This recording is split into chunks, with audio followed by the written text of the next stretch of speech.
Hello दोस्तों, आज हम बात करने वाले हैं WWE का वो शख्स जिसने दुनिया भर में तहलका मचाया हुआ है, जिसे आमतौर पर WWE में ही नहीं बल्कि पूरी दुनिया में पसंद किया जाता है। इस रेसलर का नाम है रोमन रेंस। रोमन रेंस का जन्म 25 मई 1985 को फ्लोरिडा के पेंसाकोला शहर में हुआ और रोमन रेंस का असली नाम लीटी जोसेफ अनुआ बताया जाता है। रोमन रेंस सामोअन परिवार से बिलोंग करते हैं, उस सामोअन परिवार से जिसमें Rock, Yokozuna, Rikishi, the Usos, Umaga जैसे रेसलर आते हैं। रोमन रेंस के पिताजी आफा भी एक अच्छे रेसलर बताए जाते हैं। रोमन रेंस ने अपने करियर की शुरुआत साल 2010 में NXT से की थी और रेसलिंग की दुनिया में आने से पहले रोमन रेंस फुटबॉल खेला करते थे। NXT में भी वे काफी सारी फाइटें लड़ते गए और साल 2012 में रोमन रेंस उस मुकाम तक पहुंच गए जहां उन्हें जाना था। उन्होंने सेथ रॉलिंस और डीन एम्ब्रोस के साथ एक टैग टीम बनाकर जिसका नाम रखा था द शील्ड पहुंच गए WWE मंडे नाइट रॉ में और जॉन सीना और रायबैक के मैच में उन दोनों को कूद डाला था। और उसी के दूसरे साल 2013 में रोमन रेंस और Seth Rollins tag team champion भी बन गए थे। और उसके बाद साल 2014 में जो शील्ड की टीम बनाकर रोमन रेंस NXT से आए थे, उस टैग टीम को तोड़ दिया था सेथ रॉलिंस ने साल 2014 में। और उसके बाद साल 2015 में रोमन रेंस ने रॉयल रंबल को भी जीत डाला और अब उनका मुकाबला था 2015 में रेसलमेनिया में ब्रॉक लेसनर के साथ WWE चैंपियन के लिए। मगर रोमन रेंस उस बार नाकाम रहे थे क्योंकि सेथ रॉलिंस ने अपना money in the bank briefcase cash in कर दिया था और वो जीत ले गए थे WWE चैंपियनशिप को। लेकिन रोमन रेंस ने हार नहीं मानी और उसी साल WWE चैंपियनशिप को जीत लिया था।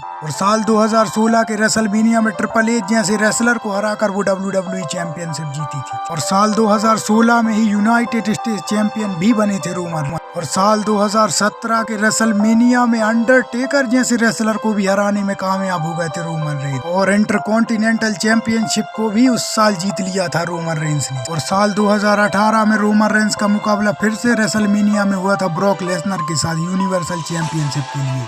लेकिन उस मैच में रोमन रेंस बुरी तरह से हार गए थे।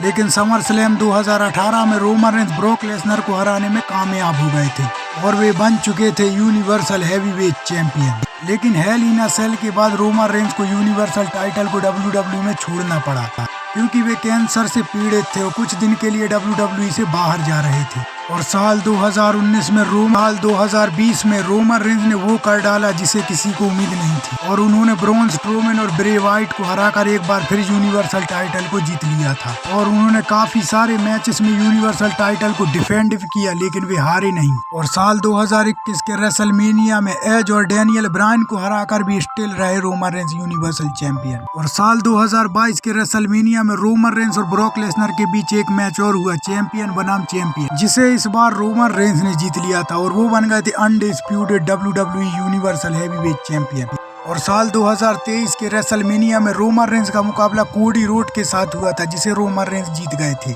और उन्होंने यूनिवर्सल टाइटल को 1000 दिन तक अपने पास रखने का रिकॉर्ड बना लिया है और उनके पास यूनिवर्सल चैंपियनशिप WWE चैंपियनशिप अभी तक है। और रोमन रेंस अब तक 28 बार यूनिवर्सल चैंपियनशिप को डिफेंड कर चुके हैं, मगर इस साल वे अपने भाई जे ऊसो से हार चुके थे मनी इन द बैंक में। तो दोस्तों, ये थे हमारे फेवरेट रेसलर रोमन रेंस जो दुनिया भर में पसंद किए जाते हैं। तो दोस्तों, रोमन रेंस के 10 साल के कैरियर में क्या क्या हुआ ये आपको पता चल चुका है। वीडियो